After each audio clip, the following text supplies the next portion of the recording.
वक्रतुण्ड महाकाय सूर्यकोटि समप्रभ निर्विघ्नं कुरु मे देव सर्वकार्येषु। जय श्री कृष्ण। ज्योतिष एकाग्र चैनल में आप सभी का हार्दिक स्वागत, हार्दिक अभिनंदन। फेसबुक में ओम प्रकाश शर्मा आपका हार्दिक स्वागत, हार्दिक अभिनंदन करता है। या फिर आप इंस्टाग्राम देख रहे हैं तो इंस्टाग्राम पे भी ओम प्रकाश शर्मा आपका हार्दिक स्वागत, हार्दिक अभिनंदन करता है।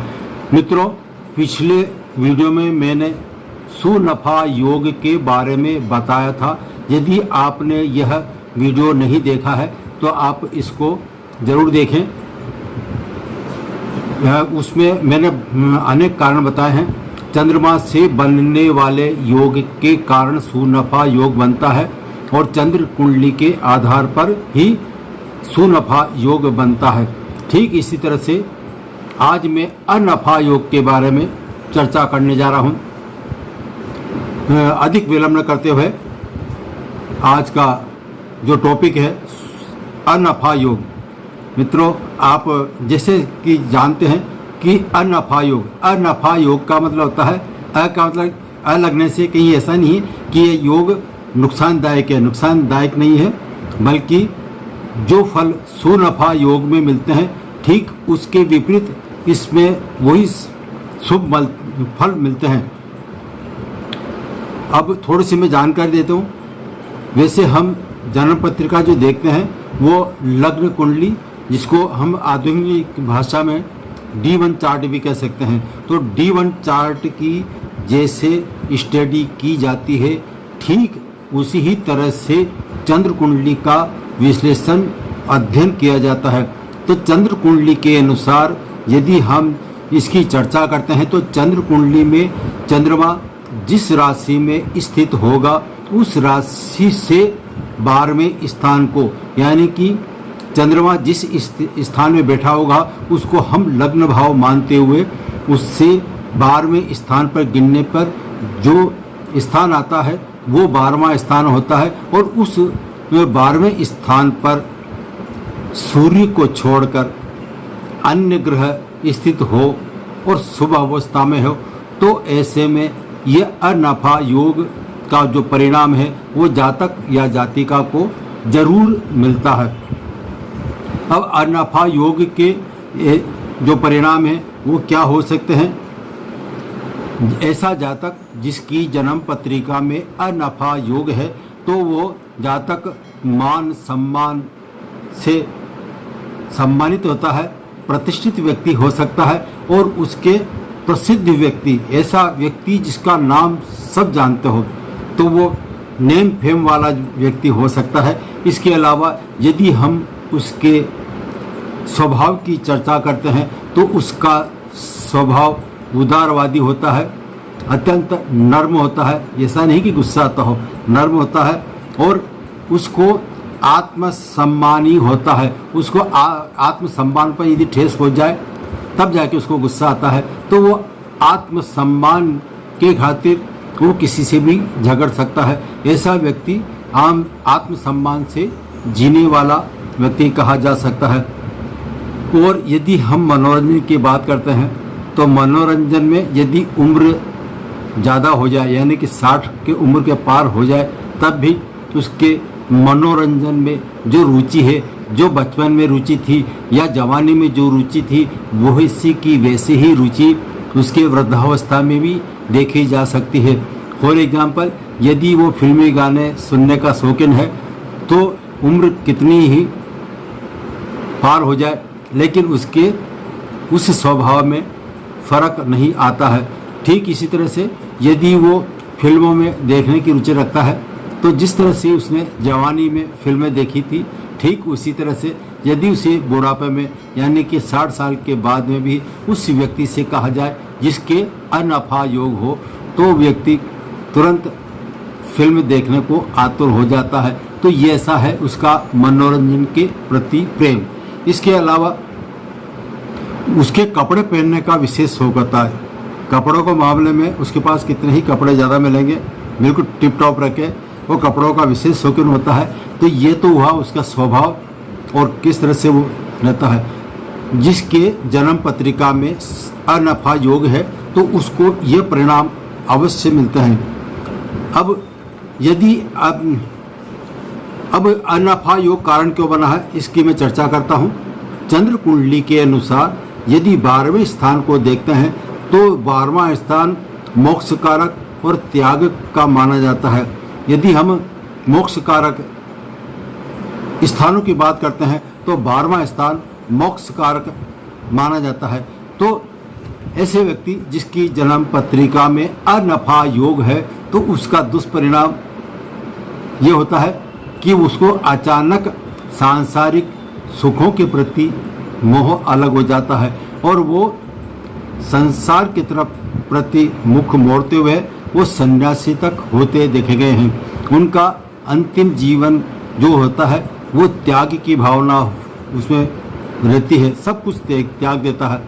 या फिर कुछ ग्रह योग ऐसे होते हैं कि उनके कारण चाहे वो परिवार में रहेगा तब भी, चाहे पति पत्नी साथ रहें, लेकिन अंतिम पड़ाव में, जीवन के अंतिम पड़ाव में ऐसे जातक जिनके अनफा योग होगा तो ऐसे जातक पति पत्नी चाहे अपने जवानी में कितना ही खुश रहे हों, मस्त रहे हों, लेकिन अचानक जब उसका जीवन काल का अंतिम समय आता है तो वो पति पत्नी में मन मुटाव हो जाता हो, वो एक दूसरे को देखना नहीं पसंद करते हैं। ऐसी स्थिति भी आ सकती है। तो 12वें भाव का संबंध मैंने बताया था मोक्ष कारक माना जाता है, अतः उसमें त्याग की भावना कूट कूट कर पैदा हो सकती है। यदि चंद्रमा के 12वें भाव में कोई ग्रह यदि नीच राशि का हो, पापी ग्रहों के प्रभाव में हो या पाप करती योग हो तो ऐसे में अनफा योग का जो परिणाम मिलना चाहिए वो नहीं पाएगा और वह निष्फल हो जाएगा। इसलिए जन्म पत्रिका को देखते हुए सुनफा और अनफा योग का जो हम विश्लेषण बोलने जा रहे हैं तो उससे पहले इस बात पर नज़र डाल लेनी चाहिए। तो यह है आपका अनफा योग के शुभ और अशुभ परिणाम। अब इसको एक उदाहरण के मैं बारे बताता हूँ। यदि किसी की वृश्चिक लग्न की जन्म पत्रिका है तो वृश्चिक लग्न के हिसाब से उसके 9th हाउस में चंद्रमा बैठा हो, या फिर यूँ कहे वृश्चिक लग्न की जन्म पत्रिका है, इसको ऐसा नहीं दूसरे तरीके से बताता हूँ। वृश्चिक लग्न की जन्म पत्रिका है और उसकी चंद्र कुंडली के हिसाब से देखा जाए, वो तो D1 चार्ट में तो वृश्चिक लग्न हुआ, लेकिन चंद्र कुंडली के हिसाब से चंद्रमा यदि फॉर एग्जाम्पल 5वें स्थान यानी कि सिंह राशि लियो साइन में चंद्रमा स्थित हो तो उसको चंद्र कुंडली को लग्न चार्ट बनाते हुए उसी तरह से उसका विश्लेषण करना चाहिए। तो चंद्र कुंडली से लग्न भाव गिनने पर उसके 12वें स्थान पर जो ग्रह बैठा होंगे उसके हिसाब से उसको परिणाम मिल सकते हैं। अब यदि सिंह राशि में चंद्रमा स्थित हो तो सिंह राशि का स्वामी जो हुआ सूर्य, और यदि सूर्य यदि 12वें स्थान पर बैठ जाएगा तो ऐसे में ऐसे जातक को अनफा योग के परिणाम नहीं मिल पाते हैं। या फिर इसके साथ कोई नीच ग्रह बैठ जाए, जैसे कि वृश्चिक राशि लग्न की हमने चर्चा करी तो वृश्चिक राशि का स्वामी मंगल होता है और ये मंगल चंद्र कुंडली के हिसाब से 5 लिखा होता है। तो चंद्र कुंडली के हिसाब से 12वें स्थान पर बैठेगा तो 12वें स्थान पर वहाँ 4 लिखा होगा, तो वो कर्क राशि हुई। कर्क राशि में मंगल स्थित होने के कारण ये लग्नेश कहें या अन्य शब्दों से कहें ये मंगल नीच हो जाता है। तो 2 कारण हुए, एक तो चंद्रमा से 12वें स्थान पर सूर्य स्थित होगा, दूसरा जो मंगल है वो कर्क राशि नीच राशि कहलाती है, वो नीच राशि में स्थित होगा। तो एक नहीं 2 कारण होने के कारण ऐसे जातक को जो सुख अनफा योग के मिलने चाहिए थे वो अनफा योग के परिणाम उसको नहीं मिल पाता है, यानी कि वो जो अनफा योग है वो निष्क्रिय होगा। ये इस तरह से मैंने आपको समझाया। अब आपको एक विशेष जानकारी दे रहा हूँ। अधिकतर लोग, यदि मैं व्हाट्सएप नंबर या मोबाइल नंबर देता हूँ तो अक्सर लोग व्यर्थ में बातें करके, फिजूल की बातें करके अपना समय गंवाते हैं, साथ ही मेरा भी समय बर्बाद करते हैं। आप लोगों को बता दूं, यदि आपको आवश्यकता हो कुंडली विश्लेषण कराने की या आपकी जो समस्या हो, 1 या 2 प्रश्नों के जवाब मैं 501 रुपये मात्र में देता हूं। इसमें भी अधिकतर व्यक्ति फ्री में काम कराना चाहते हैं, प्रश्न तो लिख देंगे, बार बार परेशान करते हैं। तो उन लोगों से विशेष आग्रह है, उन सदस्यों से हाथ जोड़कर निवेदन है कि न तो अपना समय गंवाएं और न मेरा समय बर्बाद करें। यदि आपको विश्लेषण कराना है तो मेरे जो नंबर लिखे हुए हैं उस पर आप अपना जन्म डिटेल लिखें, आपकी जो समस्या वो लिखें। उसके अलावा साथ ही मैंने 501 रुपया दक्षिणा बोली है। दक्षिणा मीन्स फीस बोले या चार्ज बोले। ये 501 रुपया आप फ़ोन पे या पेटीएम से जमा कर सकते हैं, लेकिन जमा कराने के बाद में आपको स्क्रीनशॉट जरूर देनी होती है, तभी मैं आपका कुंडली विश्लेषण कर सकता हूं। आज इतना ही। जय श्री कृष्णा। फिर मिलेंगे अगले सब्जेक्ट के साथ। सितंबर माह प्रारंभ होने जा रहा है और सितंबर माह में गुरु जो है वो वक्री अवस्था में होने जा रहा है 4 सितंबर को।